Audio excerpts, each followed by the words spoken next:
Hello everyone, welcome back to Saksham family. इस video में बात करेंगे हम सक्षम प्रैक्टिस सेट 726 को। कंप्यूटर रीजनिंग के जो क्वेश्चंस होते हैं वो हम इन वीडियोस के अंदर डिस्कस करते हैं। जिसको जहां प्रॉब्लम है, जिस भी क्वेश्चन में प्रॉब्लम है, आप जो इन वीडियोस के थ्रू अपने डाउट्स क्लियर कर सकते हैं। हमेशा कहता हूं कि यार अगर आपको कहीं भी नए क्वेश्चन मिलते हैं तो उनको कहीं ना कहीं नोट डाउन जरूर कर लें, सो दैट कि आपका एक अच्छे से जो है कोई भी एक कॉन्सेप्ट होता है वो आपका बिल्ड हो पाए। जैसे फॉर एग्जांपल, जैसे आज का जो ये पेपर था, इसमें बहुत अच्छे लेवल के क्वेश्चंस थे, तो कहीं ना कहीं आप लोगों को उन्हें नोट करना चाहिए। क्योंकि अगर आपको एक नया कॉन्सेप्ट पता चल रहा है, एक नया मेथड पता चल रहा है, जैसे सीरीज के क्वेश्चंस हैं, तो डेफिनेटली जो है कभी अगर उस टाइप के क्वेश्चंस आते हैं तो आप उन्हें ईजिली कर सकते हैं। अदरवाइज फिर वो क्वेश्चन होते नहीं हैं। पहले क्वेश्चन से स्टार्ट करेंगे और क्वेश्चन था भी पहला सुपर कंप्यूटर 1976 में कौन सा विकसित किया गया था, यह आपसे क्वेश्चन पूछा गया था। अब देखो यहाँ पे आपके पास अगर ये क्वेश्चन भी अगर आपने सॉल्व नहीं किया है तो फिर ये आपको थोड़ा सोचने की ज़रूरत पड़ेगी। इसमें आपके पास आता है क्रे का नाम आता है। ठीक, ये जो क्रे है आपके पास जो है यूएसए ने डिज़ाइन किया था। सैमुअल क्रे हमारे पास एक साइंटिस्ट का नाम आता है जिन्होंने जो है इस सुपर कंप्यूटर को बनाया था। बाकी सुपर कंप्यूटर के बारे में आपको पता हो गया, सुपर कंप्यूटर क्या काम करता है। इस टाइप से जो है आपके पास परम 8000, आपके पास ये इंडिया का सुपर कंप्यूटर है। जब पहले सुपर कंप्यूटर के बारे में बात करते हैं तो हम परम 8000 बात करते हैं। ये हमारे पास जो है विजय भाटकर साहब जी ने इसको बनाया था। 1987 की बात है। उस समय यूएसए से हमने जो है कुछ कंप्यूटर्स को लिया था, उन्होंने मना कर दिया था, तो फिर इंडियंस ने जो है खुद का अपना जो है सुपर कंप्यूटर तैयार किया था जो आपका परम 8000 है। इसी टाइप से ए का इज ऑल्सो इंपॉर्टेंट बिकॉज इसमें आपके पास ए का ये 2007 के आसपास का डिज़ाइन है। टाटा ग्रुप ने इसे डिज़ाइन किया था और एक टाइम ऐसा था कि भैया ये भी आपके पास काफ़ी सुपर कंप्यूटर की लिस्ट में जो लिस्ट आती है ना, जैसे फॉर एग्जांपल अगर मैं बात करूं अभी ऐरावत के बारे में, अगर आपने ऐरावत का नाम सुना होगा, ये अभी हाल ही में जो इंडिया का सबसे जो फास्टेस्ट सुपर कंप्यूटर उसमें शुमार है। लगभग इसका 74वां नंबर आता है वर्ल्ड्स में सुपर कंप्यूटर के मामले में, और इस समय इंडिया के सुपर कंप्यूटर के बारे में बात करें तो ऐरावत नंबर 1 पे आ जाता है। ठीक है, तो इसी टाइप से 2007 के आसपास भी ये काफ़ी पावरफुल कंप्यूटर हुआ करता था ए का। इसके अलावा इंडिया के जो आपके पास अगर आपको थोड़ा सा पता होगा तो आपने आकाश का नाम सुना होगा, परम सिद्धि आपने नाम सुना होगा। इसी टाइप से आपके पास प्रत्युष का नाम आता है। 2017-18 तक काफ़ी उसका नाम चलता था। तो ये कुछ सुपर कंप्यूटर है जो आपको पता होना चाहिए। जैसा कि मैंने भी आपको बताया 8000, ये परम 8000 हो गया, प्रत्युष हो गया, आकाश हो गया, परम सिद्धि हो गया, ये आपके पास ऐरावत हो गया। कभी ये आता है कि भैया इनमें से बताइए कौन सा एक सुपर कंप्यूटर नहीं है, तो उस केस में आपको एटलीस्ट पता तो होना चाहिए कि सुपर कंप्यूटर कौन से हैं। ठीक है, चलिए आगे बढ़ते हैं नेक्स्ट क्वेश्चन की तरफ। क्वेश्चन क्या बोलता है, इस क्वेश्चन में पूछा गया है, इस क्वेश्चन में बोला गया है कि निम्नलिखित में से किस प्रकार की रीड ओनली मेमोरी।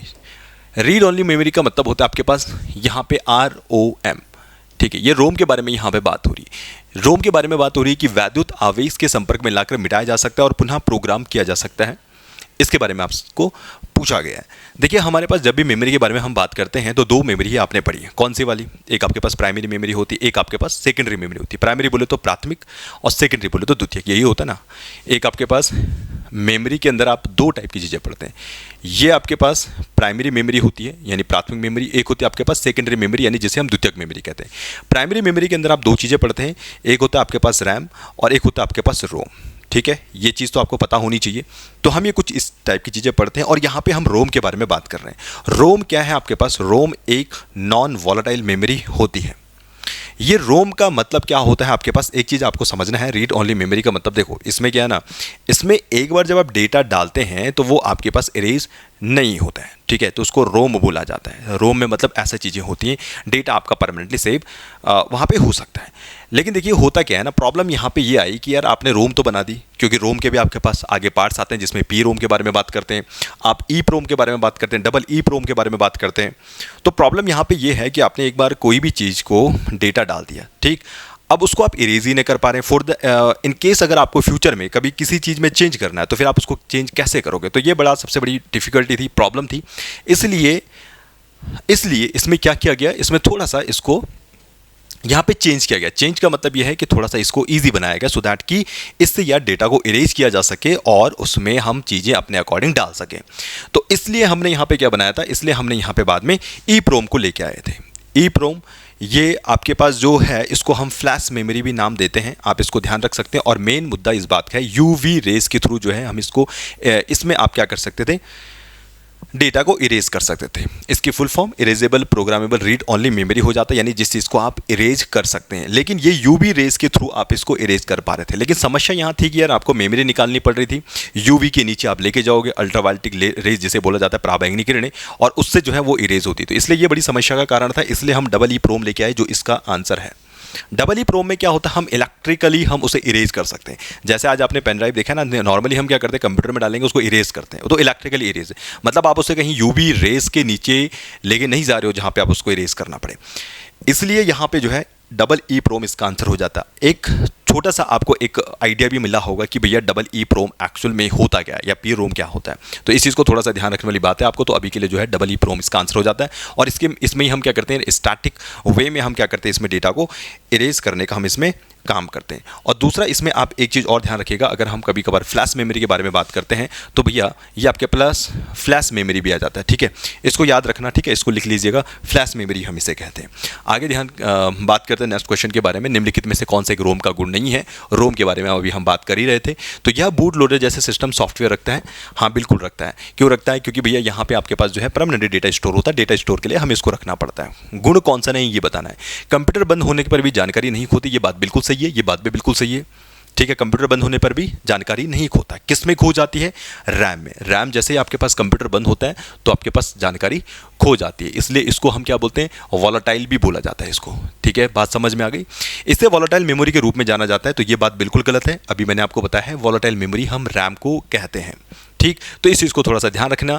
बाकी स्थायी रूप से जानकारी संग्रहित करते हैं, हम इसको ऑलरेडी डिस्कस कर चुके हैं। जी हाँ, स्थायी रूप से संग्रहित किया जा सकता है। बट इन केस अगर हमें डेटा को कहीं इरेज करना होता है तो हमने बताया ना अभी, यूवी रेज के थ्रू भी कर सकते हैं और इलेक्ट्रिकली भी उसे इरेज किया जा सकता है, जैसे कि हमने पहले जाना है। ठीक है, तो अभी के लिए ये आपको समझ में आ गया होगा। तो भैया इसमें ये वॉलेटाइल मेमोरी नहीं होती है, ये आपके पास नॉन वॉलेटाइल मेमोरी होती है। चलिए आगे बात करेंगे नेक्स्ट क्वेश्चन के बारे में। 89 ओके। कंप्यूटर के सॉफ्टवेयर में ऑब्जेक्ट प्रोग्राम को गौण मेमोरी से मुख्य मेमोरी में अंतरित करने वाले सॉफ्टवेयर को क्या कहा जाता है? तो इसको एक नाम देते हैं यार, हम इसको बोलते हैं लिंकर। अब देखो इसमें बहुत सारे लोग हैं जिनको समझ नहीं आया होगा। एक चीज़ समझने की कोशिश करना, थोड़ा सा आपको एक प्रैक्टिकली तो नहीं बोलूँगा मैं, इसको थोड़ा सा एक समझाने की कोशिश करूँगा। देखो कोई भी जो चीज़ होती है वो हाई लेवल लैंग्वेज में आती है ना। हम कोई भी कोड लिखते हैं, हमने कई बार पढ़ा ना कि भैया हम क्या करते हैं, हाई लेवल लैंग्वेज में लिखते हैं, जिसमें आपने कोबल के बारे में सुना है, C++, बहुत सारी फॉर्ट्रन वगैरह, ये बहुत सारी आपने लैंग्वेज जानी है। तो कोई भी चीज़ जो होती है वो हाई लेवल लैंग्वेज में होती है। और हमारा जो कंप्यूटर तो हाई लेवल लैंग्वेज नहीं समझता है, वो तो मशीनी भाषा को समझता है। तो हम क्या करते हैं, उसको असेंबलर के थ्रू असेंबली लैंग्वेज में उसको बनाते हैं। तो हम क्या करते हैं, यहाँ पे एक हाई लेवल लैंग्वेज होती है हमारे पास, उसके बाद एक असेंबलर होता है। ठीक, इस असेंबलर का काम क्या है, इस हाई लेवल लैंग्वेज को असेंबली लैंग्वेज में कन्वर्ट करने का काम करता है, सो दैट कि आपका जो मशीन है वो मशीनी भाषा को समझ पाए। सिंपल सी बात है, क्योंकि हाई लेवल लैंग्वेज मशीन नहीं समझेगा। उसके बाद यहाँ पे क्या आता है, उसके बाद आता है इसका नंबर। यहाँ पे होता है आपके पास लिंकर।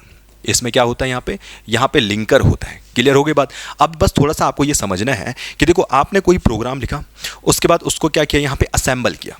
असेंबल करना मतलब जो प्रोग्राम के डिफरेंट मॉड्यूल्स होते हैं उनको जोड़ने का काम, असेंबल करने का काम।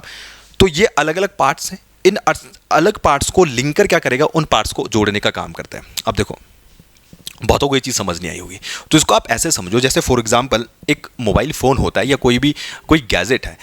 वो जो गैजेट है, माना मोबाइल फ़ोन मान के चलते हैं, तो मोबाइल फ़ोन पूरा का पूरा एक कंपनी नहीं बनाएगी। उसका बॉडी कोई और बना रहा है, उसका मेमोरी वाला पोर्शन या चिप वाला पोर्शन कोई और बना रहा है। समझ पा रहे हो आप बात? तो ये जो डिफरेंट पार्ट्स वाला जो गेम है वो यहाँ पे असेंबलर की तरह वो काम करता है। वो डिफरेंट जो पार्ट्स हैं, इन डिफरेंट पार्ट्स को ऐड करना। बॉडी लेके आओ, अपना कीपैड लेके आओ, मान लो चलो वो तो बॉडी के अंदर ही आ जाएगा, या उसकी चिप लेके आओ, उसका जो मेमोरी है उसके अंदर उसको लेके आ जाओ। उनको सबको असेंबल करने का काम होता है आपके पास लिंकर का। लेकिन यहाँ पे लिंकर का मतलब है कि यार जो आपके पास डिफरेंट मॉड्यूल्स हैं, जो आपने लैंग्वेज को कन्वर्ट किया, यहाँ पे जो डिफरेंट मॉड्यूल हैं उनको लिंक करने का काम आता है। जैसे डिफरेंट बॉडी के पार्ट होते हैं, डिफरेंट पार्ट होते हैं किसी गैजेट का, उससे एक गैजेट बनता है, वैसे ही ये डिफरेंट पार्ट से लिंकर के थ्रू वो एक कंप्लीट एक फाइल बन जाएगी। ठीक, और उसके बाद जब हमारे पास, जैसे मैंने आपको बताया कि जैसे आपके पास एक मोबाइल फ़ोन है, उसके डिफरेंट जो पार्ट्स हैं उनको लिंकर के हेल्प से आप उन्हें लिंक करोगे। उसके बाद आप क्या करोगे, उसे कंपनी को लोडर के थ्रू आप क्या कर देंगे, उसको भेज देंगे। तो यहां पे आता है अब लोडर। ठीक है, तो फर्दर एग्जीक्यूट करने के लिए हम उसको लोडर का यूज करते हैं। आई होप कि आपको बात समझ में आई होगी। समझ जाना, गौड़ मेमोरी से मेमोरी में अंतरित करने वाले सॉफ्टवेयर को क्या कहा जाता है, तो इसको लिंकर बोला जाता है। इसलिए जो है एग्जाम में ये क्वेश्चन पूछा जाता है, इसके पीछे का क्वेश्चन नहीं पूछा जाएगा, और पूछा जाएगा तो अब आप बता सकते हैं। असेंबलर का काम असेंबली लैंग्वेज में कन्वर्ट करने का काम होता है। लोडर लोड करने का काम है, कब? लिंकर के बाद वाला जो काम आएगा वो लोडर का आएगा। ठीक है भैया, तो आई थिंक कि इसमें मैंने बहुत ज़्यादा समय ले लिया है, लेकिन क्या करें यार, ठीक, कुछ चीज़ें ऐसी होती हैं कि जो बिल्कुल नया आता है ना, ये इस टाइप की चीज़ें जो होती हैं हर रोज़ जो है प्रैक्टिस सेट में नहीं आती, तो जिस दिन आती हैं उस दिन उसको वहीं पे डाउट को क्लियर कर लिया करो। देखो 90 क्वेश्चन क्या कहता है, उपयोगकर्ता को दूरस्थ ढंग से इंटरनेट के माध्यम से किसी अन्य कंप्यूटर और टर्मिनलों के अभिगमन एक्सेस की जो सुविधा है प्रदान कौन करता है, तो ये बहुत इंपॉर्टेंट है। इसको टेलनेट बोला जाता है। क्या बोला जाता है इसको टेलनेट बोला जाता है। और ये टेलनेट क्या है यार, आपके पास एक प्रोटोकॉल होता है। प्रोटोकॉल के बारे में अपन पहले भी बात कर चुके हैं। प्रोटोकॉल क्या होते हैं भैया, प्रोटोकॉल आपके पास कुछ सेट ऑफ रूल्स होते हैं। ये कैसे रूल्स होते हैं, ये वो रूल्स होते हैं जो हमारा जब इंटरनेट चलाते हैं नेटवर्क में आपको हेल्प करते हैं, या नेटवर्क में हमें यूज़ करने होते हैं। तो यहाँ पे क्या होता है, टेलनेट एक प्रोटोकॉल ही है जो हमें यहाँ पे यूज़ करना होता है। इस टेलनेट की मदद से क्या होता है, जो कमांड इंटरफेस होता है ना, ग्राफिकल यूजर इंटरफेस नहीं, कमांड इंटरफेस हम इसमें यूज़ करते हैं। अब इसका मतलब क्या हो, इस चीज़ को समझना। देखो सिंपल सी बात है कि यार मैं अपने घर में बैठा हूँ, मैं अपने कंप्यूटर के सामने बैठा हूँ, ठीक, मुझे किसी दूसरे कंप्यूटर का एक्सेस चाहिए कि यार कि मैं दूसरा जो कंप्यूटर है उसे चला पाऊँ। कैसे चला पाऊँगा, नहीं चला पाऊँगा, मैं तो अपने घर पे बैठा हूँ, दूसरा कंप्यूटर को नहीं चला पाऊँगा। But in the help of this telnet it is possible to communicate with someone computer, मतलब किसी और कंप्यूटर के साथ आप कम्युनिकेट कर सकते हैं। कम्युनिकेट करने का मतलब आप उसे कंट्रोल कर सकते हैं, उसका एक्सेस ले सकते हैं इसकी मदद से, टेलनेट की मदद से। समझ पा रहे हैं आप? तो लेकिन इसमें ना थोड़ी प्रॉब्लम होती है। प्रॉब्लम क्या होती है, ये आज का नहीं है, इसे मत समझना ये आज का है, ये 1960 के आसपास का है, ठीक है ना। अभी किसी सर्वर को हमें कंट्रोल करना, अब देखो मैंने सर्वर भारी भरकम वर्ड यूज़ कर दिया, बहुतों को समझ नहीं आएगा सर्वर क्या हुआ। तो बस ये समझो, आपके पास कंप्यूटर है, उस कंप्यूटर से आपको किसी दूसरे के कंप्यूटर को एक्सेस करना है रिमोट एरिया में, या आप समझो बहुत दूर कोई बैठा हुआ है, उसको अगर हमें एक्सेस करना है, उसके लिए हम क्या यूज़ करेंगे, टेलनेट हम उसके लिए यूज़ करेंगे। अब टेलनेट को यूज़ करने के कुछ नुकसान भी हैं। वो क्यों नुकसान है, क्योंकि देखो कभी भी क्या होता है ना, दूसरी चीज़ अगर अपने को यूज़ करनी, जैसे किसी का राउटर हो गया, क्योंकि उसका अपना अलग से आईपी एड्रेस होता है, तो उस केस में हम क्या करते हैं कि हमें पासवर्ड डालना होता है, यूज़र आईडी डालना होता है। तो वहाँ पे ना वो आपके पास जो एक फॉर्म होते हैं, इनक्रिप्टेड फॉर्म जैसे बोला जाता है, यानी मतलब कोई भी चुरा नहीं पाएगा आपका पासवर्ड। लेकिन इस केस में आपका आईडी पासवर्ड कोई चुरा सकता है, इसलिए एक और आता है, उसे मे बी एसएस नाम से कुछ कहते हैं, थोड़ा सा मिस कर रहा हूँ मैं वो नाम। तो थोड़ा सा सिक्योर बनाने के लिए टेलनेट से हम ऊपर गए। फिलहाल आपको बस एक चीज़ समझनी है, टेलनेट की फुल फॉर्म ही होती है टर्मिनल नेटवर्क। और हाँ, ये क्या काम करेगा, देखो ये क्या काम कर रहा है, उपयोगकर्ता को दूरस्थ ढंग से इंटरनेट के माध्यम से किसी अन्य कंप्यूटर और टर्मिनलों के अभिगमन एक्सेस की सुविधा प्रदान करता है। मतलब आप अपने कंप्यूटर से किसी दूसरे कंप्यूटर को कंट्रोल कर पा रहे हो। टर्मिनल राउटर हो सकता है, उसको भी आप कंट्रोल कर पा रहे हो। इसको क्या बोला जाता है, इसको टेलनेट बोला जाता है। बाकी एफटीपी फाइल ट्रांसफर प्रोटोकॉल, जब फाइलें आप ट्रांसफर करते हो with the help of internet, उस समय जो है इसको यूज़ किया जाता है। क्लियर हो गई बात? तो ये कुछ चीज़ें थी। अब ये जैसे HTTP हो गया, हाइपर टेक्स्ट ट्रांसफर प्रोटोकॉल, तो इनको हम पहले भी जो है काफ़ी बार जो है इसको बात कर चुके हैं, और आगे भी कोशिश है मेरी नेक्स्ट मंथ से चैप्टर वाइज आपको करवाने की, सो दैट कि काफ़ी चीज़ें जो हैं आपके कवर हो जाएं। तो आज का जो कंप्यूटर था भैया वो ये था, और काफ़ी अच्छे जो है क्वेश्चन इसके अंदर थे। तो ऐसे क्वेश्चंस के लिए हमेशा आपको तैयार रहना पड़ेगा। चलिए आगे बढ़ेंगे। कुछ हमारे पास कुछ रीजनिंग के क्वेश्चन है, नीचे कुछ दी गई संख्या है, और आपको यहाँ पे बताना है कि क्या आएगा। और हमेशा मैंने आपको एक चीज़ बोली है यार कि आप या तो इसको इस टाइप से चलने की कोशिश कीजिए, या आप इसको ऐसे बनाने की कोशिश कीजिए जहाँ से आपको पॉसिबिलिटी ज़्यादा है ये आपका लास्ट वाला बनाने की, ये नंबर बनाने की, तो वहाँ पे आप उसको आंसर कर सकते हैं। फॉर एग्जांपल जैसे यहाँ पे ये है, आपको यहाँ पे बहुत सिंपल सी बात है, क्या करना था, जो आपके पास ये पहला नंबर दिख रहा है ना, इसको डिवाइड करना है पहले नंबर से जो दूसरा है, यानी इसको डिवाइड करने पे आपको कितना मिलेगा, 2 मिलेगा। और इसको तीसरे वाले नंबर से मल्टीप्लाई करना, यानी इस 2 को 28 से मल्टीप्लाई करना था, और आपको कितना मिलता है यहाँ पे 56 मिल जाता है। क्लियर हो गई बात? सेम एज यहाँ पे भी हम ऐसे ही करेंगे। हम क्या करेंगे, यहाँ पे जो ये 12 है इसको डिवाइड करेंगे 3 से, आपको कितना मिलेगा, यहाँ पे 4 मिलेगा, सीधी सी बात है। और अब आपको एक ऐसा नंबर चाहिए कि 4 से आप कितने को मल्टीप्लाई करें, सो दैट कि आपको 192 मिले, और आपके पास यहाँ पे कितना आएगा, आपके पास यहाँ पे मिलेगा 48, यानी 48 से अगर आप मल्टीप्लाई करते हैं तो आपको कितना मिलेगा, यहाँ पे 192 मिल जाएगा। ठीक है, सेम एज यहाँ पे भी यही है यार। 5 को आप सिंपली क्या कर लीजिएगा, 1 से डिवाइड कर लेना, आपको मिलेगा यहाँ पे 5, और 5 मल्टीप्लाई जब आप 25 मल्टीप्लाई अगर आप 5 करते हैं तो आपको सिंपली क्या मिलने वाला है, 125 मिलेगा। तो इस टाइप से जो है आप इस क्वेश्चन को सॉल्व कर सकते थे। चलिए आगे बढ़ेंगे नेक्स्ट क्वेश्चन की तरफ। क्वेश्चन क्या कहते हैं 92, फूल का पत्ती से वही संबंध है जो पुस्तक संबंधित है। देखो फूल का पत्ती से, फूल में क्या होती है, पत्तियां होती है, पंखुड़ियां होती हैं, आपके पास जो है पेटल्स होते हैं। इसी टाइप से आपके पास जो पुस्तक है, पुस्तक में क्या होता है, पुस्तक में पृष्ठ होते हैं। समझ में आ गई बात? पंखुड़ियां होगी आपके पास फूल में, और पुस्तक के अंदर क्या होगा, आपके पास पृष्ठ होंगे। That simple. चलिए आगे बढ़ेंगे 93 की तरफ। क्वेश्चन क्या बोलता है, क्वेश्चन बोलता है दिए गए विकल्पों में से कौन के स्थान पर आएगा, कौन मतलब कौन से के स्थान पर क्या आएगा, कुछ ये आपसे पूछा गया है। चलिए अब इसमें हम क्या कर सकते हैं, इसमें हम फटाफट से डिफरेंस निकाल लेते हैं। डिफरेंस में क्या करेंगे हम, सबसे पहले हम देखेंगे 27 और 31 के बीच में कितने का डिफरेंस है। तो भैया 4 का डिफरेंस है, सीधी सी बात है। उसके बाद 31 और 40 के बीच में आपके पास 9 का डिफरेंस है। उसके बाद यहाँ पे 16 का डिफरेंस है। यहाँ पे आपके पास कितने का मिल जाएगा, 25 का डिफरेंस मिल जाएगा। और यहाँ पे आपके पास 36 का डिफरेंस मिल जाएगा। और यहाँ पे आप देख पा रहे हैं कि ये जो है भैया, ये क्या है, ये 2 का स्क्वायर है, ये आपके पास 3 का स्क्वायर है, ठीक है। यहाँ पे आपके पास ये 4 का स्क्वायर है, ये आपके पास 5 का यहाँ पे स्क्वायर मिलता है, और यहाँ पे ये जो है वो आपके पास 6 का स्क्वायर मिलेगा। इसका मतलब क्या होगा, इसका मतलब यहाँ पे क्या आना चाहिए, यहाँ पे आपके पास आना चाहिए 7 का स्क्वायर, ठीक है। 7 का स्क्वायर करोगे तो 49 आएगा, सीधी सी बात है। अब देखो यहाँ पे हमें यहाँ पे 117 और 49 को हमें यहाँ पे ऐड करना पड़ेगा, ठीक है। बात समझ में आ रही है? तो अब इसको आप यहाँ पे ऐड कर लीजिए, और 9 प्लस जो आपके पास 7 होगा वो कितना आ जाएगा आपके पास 16। क्या ऑप्शन में है? ठीक है, ये 16 हो जाएगा। 4 + 1 5 ओके 6 हो जाएगा, और ये आपके पास कितना आ जाएगा 6 हो जाएगा, यानी 166 जो है इसका आंसर आ जाएगा। तो ऑप्शन सी जो इसका राइट आंसर हो जाता है। क्लियर होगी बात? तो उम्मीद करता हूँ ये भी आपको बात यहाँ पे क्लियर हुई होगी। चलिए नेक्स्ट क्वेश्चन की तरफ बढ़ते हैं।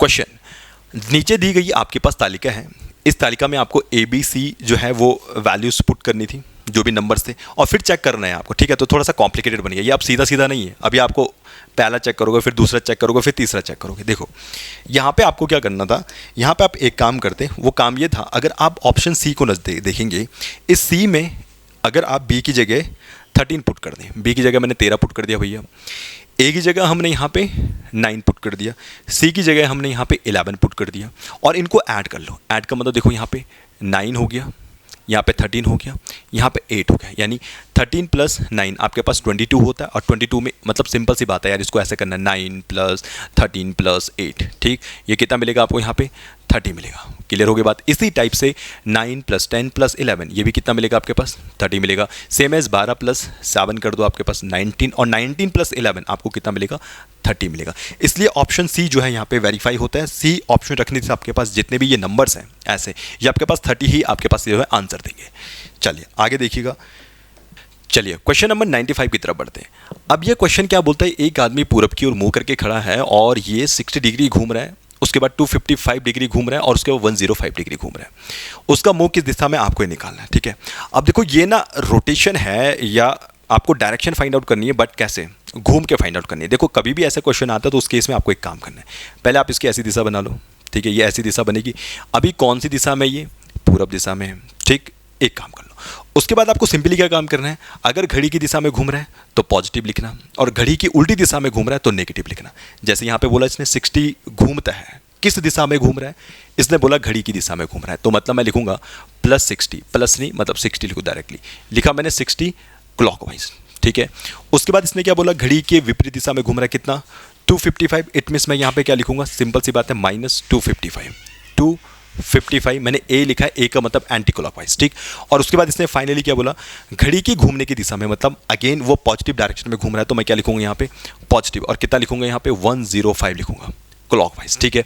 अब सिंपली इसको घुमा लीजिए, मतलब नॉर्मली इसको प्लस माइनस करना है और आंसर आपको आ जाएगा। क्या करना है, सबसे पहले 60 और 105 को आप ऐड कर लो, यहाँ पे 5 आ जाएगा, यहाँ पे आपके पास 6 आ जाएगा, यानी 165 आ जाएगा, ठीक। और यहाँ पे -255 हो जाएगा, ठीक है। अब इसको यहाँ पे माइनस कर लीजिएगा, माइनस करने का मतलब यहाँ पे कितना आएगा 0 हो जाएगा, और आपके पास यहाँ पे 69 -9 ये -90 आएगा। और क्योंकि ये माइनस आ रहा है, माइनस समझ रहे हैं ना, क्योंकि बड़ा नंबर माइनस का तो माइनस आएगा, सीधी सी बात है। और अगर ये -90 आ रहा है, इसका मतलब अगर कोई व्यक्ति पूरब में है तो उसका उल्टा घुमाना है, और 90 डिग्री घुमाना, 90 डिग्री आपका कहाँ आएगा, यहाँ पे आएगा। और ये कौन सी दिशा आपके पास, ये आपके पास उत्तर दिशा हो जाती है। इसका मतलब इसका आंसर क्या आएगा, ऑप्शन बी जो है इसका राइट आंसर हो जाता है। ये बहुत आसान क्वेश्चन होते हैं, बहुत टफ क्वेश्चन नहीं होते हैं, अगर आपको तरीका पता है तो आसानी से कर सकते हैं। तरीका नहीं पता तो फिर घूमते फिरते रह जाओगे बीसीसी में। ठीक है, चलो आगे बढ़ते हैं। निम्नलिखित में इन सीरीज़ को आपको पूर्ण करना है। तो इसको पूर्ण करने के लिए देखिएगा, अगर आप एक चीज़ ध्यान देते थोड़ा सा यहाँ पे, अगर मैं यहाँ पे देखिए 1 का क्यूब लिखूँ, 1 का क्यूब प्लस 1 आपको 2 मिलेगा, 2 का क्यूब प्लस 1 आपको 9 मिलेगा। 1 हो गया, 2 हो गया। अगर हम यहाँ पे 3 का क्यूब कर दें प्लस 1, 65 को मैं कर दूँ 4 का क्यूब प्लस 1, इसका मतलब यहाँ पे मैं क्या करूँगा 5 का क्यूब प्लस 1 कर दूंगा। और 5 का क्यूब प्लस 1 आप सभी लोग जानते हैं 126 आता है। इसका मतलब ऑप्शन यहाँ पे सी जो है इसका आंसर हो जाएगा। क्लियर हो गई बात? तो इसको थोड़ा सा समझिएगा कि क्यों हम जो है इसको ऐसा सॉल्व कर रहे हैं। 97 की तरफ बढ़ते हैं। देखिए यहाँ पे बोला है डिटर्मिनेशन सबसे अक्षरों को निम्नलिखित शब्दों में से किसे नहीं बनाया जा सकता। तो इसमें ध्यान दीजिएगा, जो ऑप्शन नंबर डी है इसे नहीं बना सकते। क्यों नहीं बना सकते? क्योंकि यहाँ पे आपके पास जो ये एच है ना, ये एच कहीं इसमें डिटर्मिनेशन में आपको नहीं मिलेगा। इसका मतलब जब इसमें ये है ही नहीं तो कैसे बना सकते हैं? बाकी जितने भी आपको 2-3 नजर आ रहे हैं ऊपर वाले, इसमें सारे के सारे जो भी लेटर्स हैं, जो भी अल्फाबेट है, वो सारे के सारे आपको इसमें मिल जाएंगे। मदर वाले में नहीं मिलेंगे, इसलिए जो है मदर वाला इसका आंसर हो जाता है। 98 की तरफ चलेंगे।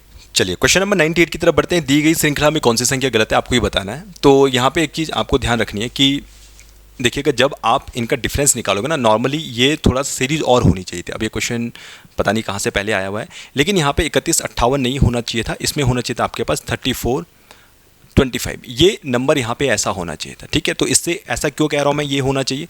क्योंकि इससे दो फायदे हैं। अगर आप इन दो के बीच में डिफरेंस देखोगे तो आपको 1190 इसका डिफरेंस मिलेगा, 1190। ठीक, उसके बाद जब आप इन दोनों के बीच में डिफरेंस देखोगे तो इनके मतलब 3425 और 2425 के बीच में तो आपको कितना मिलेगा यहाँ पे 100, यानी 1000 का डिफरेंस मिलेगा। और जब आप इसके बीच में डिफरेंस देखो, किनके बीच में 3425 और 4235 के बीच में, तो आपको कितने मिलेगा 0, 1 और आपके पास 8। तो ये 810 जो है यहाँ पे आएगा। क्लियर हो गई बात? और अब फाइनली आपको क्या करोगे, आप देखिए अभी तो यहाँ पे आपको मैच नहीं करेंगे, लेकिन जो आपके पास 1190 है ना, अगर आप इन दोनों के बीच में देखोगे तो आपको 190 का इनके बीच में गैप मिलेगा और इनके बीच में भी आपको 190 का गैप मिलेगा। तो इसलिए जो है ये यहाँ पे वेरीफाई हो रहा है। तो इसका मतलब यहाँ पे 3158 जो है यहाँ पे रॉन्ग सीरीज हो जाती है। ठीक है, बात समझ में आ गई? तो आपके लिए एक और टास्क है आज। टास्क वो ये है कि इसको भी आप जो है इस मेथड को छोड़ के किसी और मेथड से ट्राई करने की कोशिश कीजिएगा। तो जो है जिसका आंसर मुझे बेहतर लगेगा उसका जो है कमेंट भी जो आप आंसर लिखते हैं उसको पिन कर दिया जाएगा। ठीक है, तो आप इससे दूसरा मेथड जो है मुझे ज़रूर बताइएगा। चलिए क्वेश्चन नंबर 99 की तरफ क्वेश्चन नंबर 99 की तरफ बढ़ते हैं। अब इस क्वेश्चन में क्या है, आपको प्रश्न सूचक के स्थान में बताना था कि क्या आता है। ठीक है, ये क्वेश्चन बहुत अच्छा क्वेश्चन था।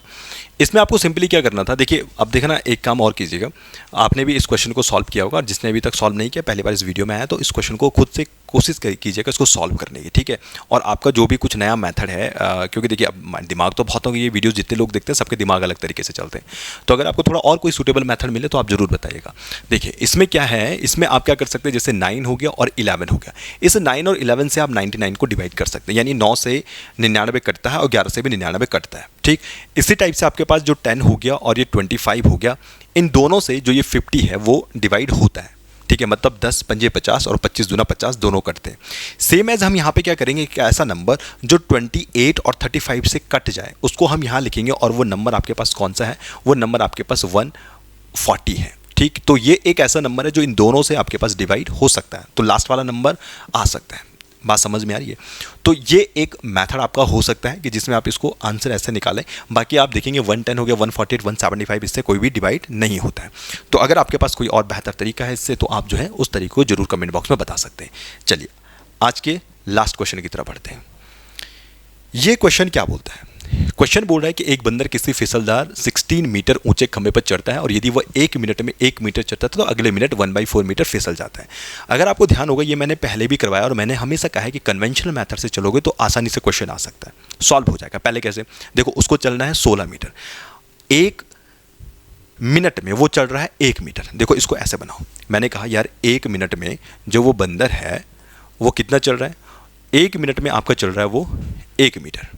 ठीक है, अब सुनो, इसने दूसरा क्या बोला है, इसने बोला है देखो भैया, पहला मिनट वो चढ़ेगा 1 मीटर और दूसरे मिनट वो क्या कर रहा है, अगले मिनट वो 1/4 मीटर नीचे खिसक रहा है।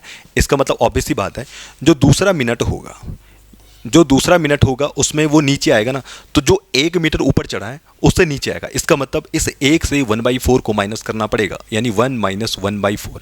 इसका मतलब मैं कह सकता हूँ ये आएगा 3/4 मीटर। यानी अब आपको ये चीज़ समझनी है कि जो ये बंदर है वो 2 मिनट में आपका 3/4 मीटर चढ़ेगा। इतनी बात क्लियर हो गई? इतनी बात शायद आसानी से आपको क्लियर हो गई होगी, इतनी बात क्लियर होनी भी चाहिए। इसको चढ़ाना है भैया मुझे 16 मीटर। अब आप एक काम कीजिए, अब आप इसको सुलटा लिखिए। सुलटा क्या से लिखना है? आप इसको ऐसे लिखिए कि भैया 3/4 मीटर जो है, ठीक है, 3/4 मीटर जो है ये आपका 2 मिनट में चढ़ता है। तो पहले निकालो कि 1 मीटर कितने में चढ़ेगा। ये 1 मीटर चढ़ेगा, ये जो 3/4 है वो 2 के नीचे चला जाएगा, यानी कैसे 2/3/4। ठीक है, बहुत बच्चों को सिखाया जाता है ऐसे, तो इस तरीके से मैं आपको बता रहा हूँ। तो अब देखो ये जो भिन्न है ना, ये 3/4 वाली ये उल्टी हो जाती है, तो कैसे हो जाएगा? 2 × आपके पास 4/3 आ जाएगा, कुछ ऐसे, ठीक। और ये कितना आ जाएगा आपके पास? 4 2 आपके पास 8 हो जाएगा, यानी 8/3 आ जाएगा। यानी आप इसको ऐसे समझ सकते हैं कि भैया आपके पास 1 मीटर को चढ़ने में वो 8/3 का समय लेता है। तो इतना चढ़ेगा भैया वो 1 में। अब मान लो मुझे उसको चढ़ाना है 15 मीटर, तो 15 मीटर चढ़ने में कितना टाइम लेगा वो? देखो 15 मीटर चढ़ने में हम इसको ऐसे करेंगे ना, 8/3 मल्टीप्लाई आपके पास 5 मिनट में चढ़ेगा। समझिए बात, मतलब जो ये 15 मीटर है, ये 15 मीटर कितने में चढ़ेगा? 8/3 मल्टीप्लाई 5 मिनट में। तो इससे हम क्या करेंगे, इसको माइनस कर देंगे, 3 5 जो आपके पास 15 हो जाएगा, और आपके पास कितना आएगा? 40 मिनट। इसका मतलब मैं ये कह सकता हूँ कि यार 15 जो मीटर है, 15 मीटर वो चढ़ेगा आपके पास 40 मिनट में। आपको ये समझना है कि जो 15 मीटर है वो कितना चल रहा है? 40 मीटर चल रहा है। 15 मीटर, ओ सॉरी, मतलब जो 15 मीटर है वो 40 मिनट में चढ़ेगा। तो मुझे चढ़ना है 16 मीटर। तो ऑब्वियस सी बात है 40 के बाद जैसे ही एक 40वां मिनट आएगा वो आपके पास टॉप पे होगा, तब वो नीचे नहीं आएगा, क्योंकि इसने पहले बोला ना कि वो हर 1 मिनट कितना चल रहा है?